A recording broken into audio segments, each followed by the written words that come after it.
The Urantia book and I came together late in 1962.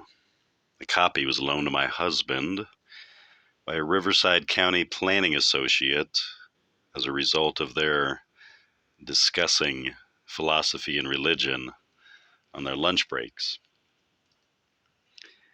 The friend had used the Urantia book as a reference book in a course he took while getting his engineering degree at USC, Los Angeles. I found out later that it had been placed in the university library by Julia Fenderson soon after it was published.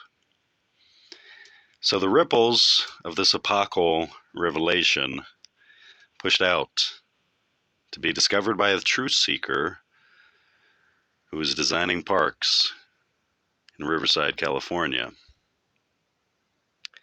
So it was that my husband brought this big blue, 2-inch thick, 5-pound book home and put it on our bedside nightstand for some shared reading before we went to sleep.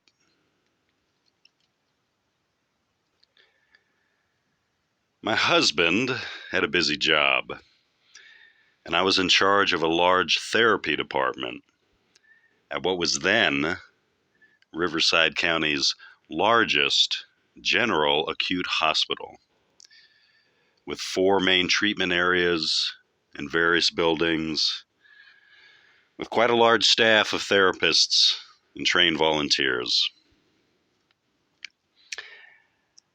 I wanted something not heavy, but gripping and educational before calling it a day, like an Irving Stone novel. Not a 2,097-page gargantuan collection of papers seemingly authored by outer space entities. But I thought, well, let's give it a try. It was my turn to read, and I let the book open where it would. It spread open at the place where it describes the earth being peopled by red, yellow, blue, orange, green, and indigo races. Well, we surmise that this might be better than Irving Stone, Orson Welles, and a few others collectively. So we started at the beginning. We were greatly inspired and thrilled by the enlarged concept of God, his name and attributes as set forth in the first 3 papers. It was like putting flesh and skin on the bare skeleton picture outline in the Bible. Often, I have read the first and last parts of a book to see if I want to read the in-between. So we turn to part 4 to read about the 7th incarnation of our universe creator, Michael, coming to this earth as a mortal to demonstrate by his life and teachings the true will of God and God's many attributes as nearly as mortals are able to grasp. It was about Christmas time, and reading about the love and compassion of Michael for his creatures was very touching.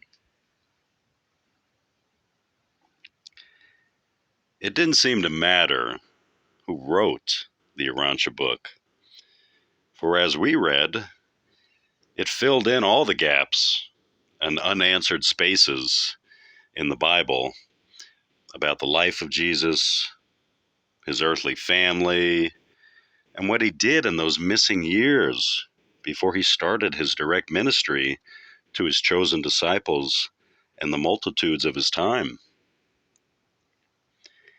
And so many other questions were answered in simple, gripping, and eloquent prose. The Urantia book made the message of Jesus, so sketchy and abbreviated in the Bible, come alive in a vibrant, meaningful way. It gave direction for everyday, present living, and it made the teachings of the Bible understandable, too.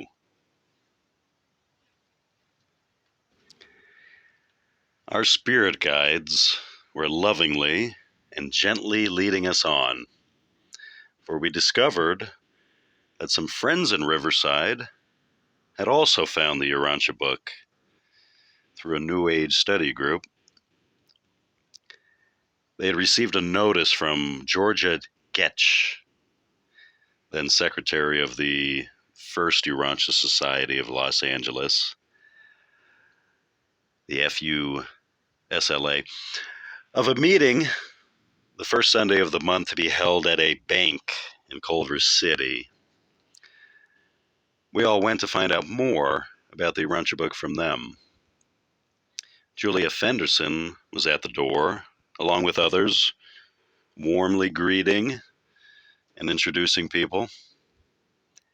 The meeting was very inspiring, the hospitality so warm and sincere.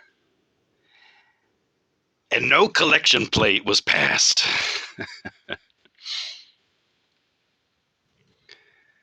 We returned many times and soon started a study group in Riverside. It was the beginning of a long association with FUSLA, multiple associations with Urantia Brotherhood all over the United States and other countries, and deep spiritual experiences with an expanding knowledge of the journey to eternity as roadmapped in the Urantia book.